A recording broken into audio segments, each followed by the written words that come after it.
guys, I'm here with another important video which is the listening as the important ability, importance listening के आप कहने इसके अंदर ये है कि in addition it allowing us to respond in a meaningful way। आपका पहला पॉइंट आ गया। दूसरा पॉइंट आपका ये आएगा टू लर्न। दूसरा पॉइंट आ गया कि आप लिसनिंग की वजह से, अफेक्टिव लिसनिंग की वजह से आप लर्न भी कर सकते हैं। Work with others in are surrounding, या आपका तीसरा पॉइंट आ गया। एंड टू प्रिवेंट मिसकंसेप्शन, और चौथा आ गया, और ये पांचवा आ जाएगा, increase efficiency in both the workplace and the classroom. Let me summarise it.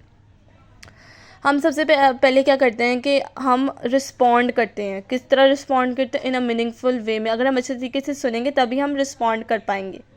हम क्या करते हैं? दूसरा पॉइंट याद करते हैं, याद हो जाती है। अगर हम गौर से कोई चीज़ को सुने या कोई गाना सुने या कोई लेक्चर सुने, सो हमें 80 या 90% तक अगर हम गौर से सुने, पूरा अटेंटिव होकर कोई क्यूज़ बनाएं, तो हमें याद हो जाती है। अब तीसरा क्या आता है कि ये हमारे जो कंसेप्शन है उससे प्रिवेंट करती है। और चौथा क्या होती है? एफिशिएंसी को इंक्रीज़ करती है। किस चीज़ की एफिशिएंसी को?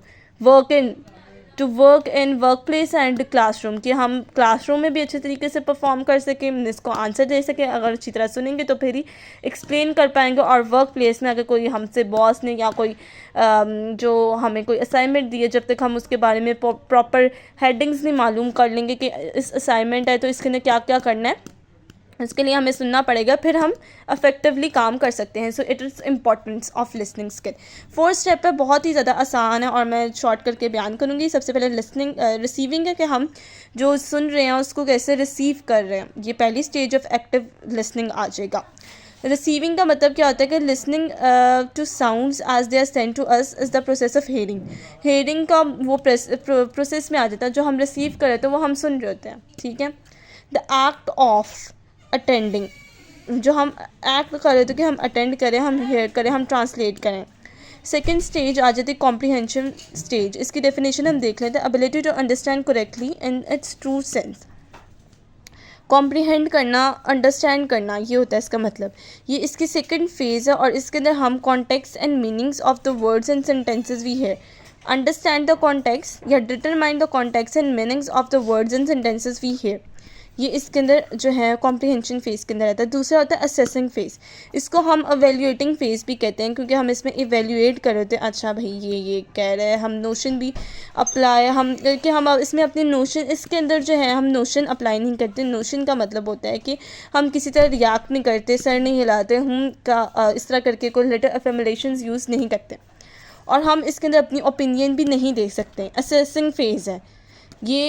इसके अंदर सिर्फ हम एवेल्यूएट करते हैं। अच्छा ठीक है, ये कह रहे हैं, ठीक है, ओके फाइन। अब हम जो फोर्थ हमारे पास स्टेज आती है वो आती है रिएक्टिंग फेज। इसके अंदर हम क्या करें? हम रिएक्ट कर रहे होते हैं, नोशन अप्लाई कर रहे होते हैं। ऑप्शन जो है हमारे पास होती है कि हम अपनी ओपिनियन दे सकें। Now express their views and opinions in response to what they have heard.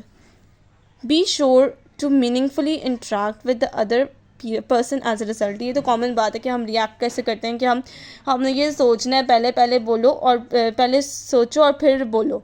सोच के बोलना, बोले बगैर नहीं सोचना, वो मीनिंगलेस बात हो जाएगी। हमने मीनिंगफुल बात हमेशा करनी है। ये हमें अफेक्टिव लिसनिंग सिखाता है।